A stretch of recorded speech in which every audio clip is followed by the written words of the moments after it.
Salut tout le monde, j'espère que vous allez bien. Donc comme vous l'aurez compris avec le titre de cette vidéo, je vais vous expliquer comment je peux perdre 250 € facilement en achetant des choses totalement inutiles ou en tout cas des choses que je regrette assez rapidement d'avoir achetées.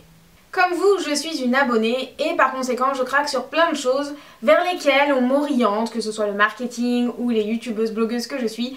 Et comme vous, il y a des choses que je regrette totalement et où je ne comprends pas le buzz qu'il y a pu y avoir autour. Donc on va commencer par la beauté et avec, je pense, le drame de ma vie en termes d'achat inutile, les palettes. Je collectionne les palettes, ça ne sert à rien. C'est très joli, c'est très joli quand vous ouvrez, c'est juste magnifique. Coucou Adrien qui filme. C'est juste magnifique, les couleurs sont très jolies. Mais en vrai, je ne les utilise pas, je ne mets jamais du doré comme ça, du rose, enfin voilà, bref, je n'utilise jamais ces palettes. Donc je sais qu'il y a des filles qui utilisent et qui sont super pro de make-up, mais moi les seules palettes que j'utilise, c'est celles qui sont nude. Et j'en ai déjà une belle collection, donc voilà, tout ce qui est Vice, Too Faced et compagnie, ça ne me sert à rien, voilà. Donc la Vice c'est quand même une cinquantaine d'euros, enfin à l'époque quand je l'ai acheté c'était 48 €, ce qui est quand même énorme, c'est juste une place de concert quoi, donc voilà.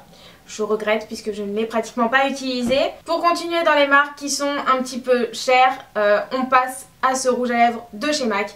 Donc là c'est juste ma faute à moi qui me suis laissée entraîner par le marketing. C'est un magnifique corail. Je suis allée dans la boutique, la nanette me l'a fait essayer. Je me suis dit c'est le rouge à lèvres de mon été.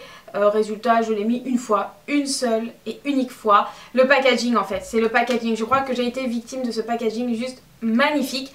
Mais voilà, c'est 21 € qui sont partis à la poubelle puisque voilà, je ne l'utilise pas. Jamais. Et enfin, ce petit pinceau que je n'utilise jamais non plus.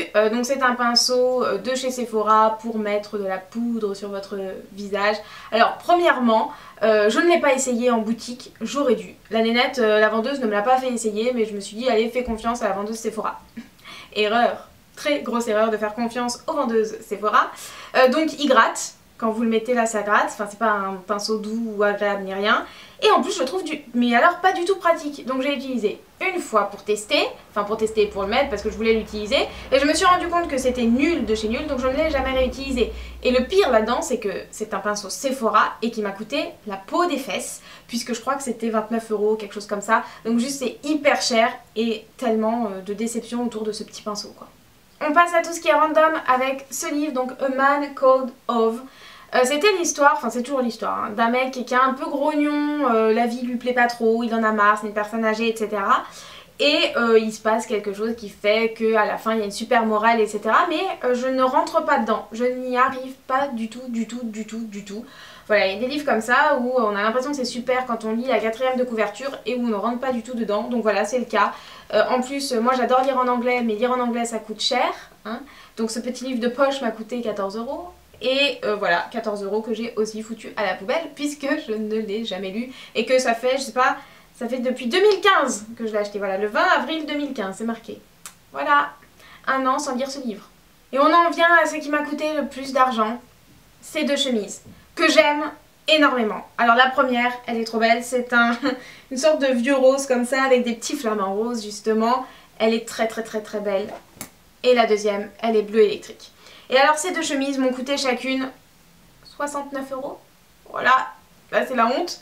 Je ne mets jamais autant d'argent dans des vêtements d'habitude. Mais quand je les ai vues, je me suis dit oh, elles sont trop belles, je vais trop les porter, nanana. Je les ai essayées dans le petit vestiaire, là, dans la petite cabine. Et je me suis dit oui, c'est trop mes chemises préférées de la vie, etc. Elles étaient magnifiques. Je me suis dit que je trouverais avec quoi les porter. Et je ne sais pas avec quoi les porter. Donc je ne les porte jamais. Et le pire là-dedans, c'est qu'elles sont hyper fluides. Vous voyez, hyper fluide. Et donc du coup elles se froissent tout de suite. Et quand je vais au boulot, je les ai mises une fois au boulot, et ben je suis déjà toute froissée quand j'arrive, je trouve que je déteste ça. Voilà, mais si vous avez un conseil, parce que ces chemises là franchement je veux les garder, donc si vous avez un conseil pour que je puisse les porter ou que ça se froisse moins, s'il vous plaît dites-le moi parce que AL2 c'est quand même presque 140 €. Voilà, c'est déjà la fin de cette vidéo. J'avoue qu'elle est allée très vite et qu'il n'y a pas énormément d'achats regrettés parce que je fais vraiment des efforts pour réfléchir avant d'acheter. Mais je trouve que c'est toujours utile comme type de vidéo pour que vous ne fassiez pas les mêmes erreurs que moi.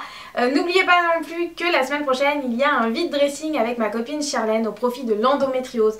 Donc si vous êtes sur Paris, voilà, le lien est dans la barre d'infos pour tous les renseignements sur l'événement. Donc n'hésitez pas à aller regarder et n'hésitez pas non plus à me rejoindre sur Twitter, Facebook, ouais bon Facebook pas trop, mais Twitter, Instagram et Snapchat. Et puis quant à moi, je vous retrouve la semaine prochaine dans une nouvelle vidéo. Ciao!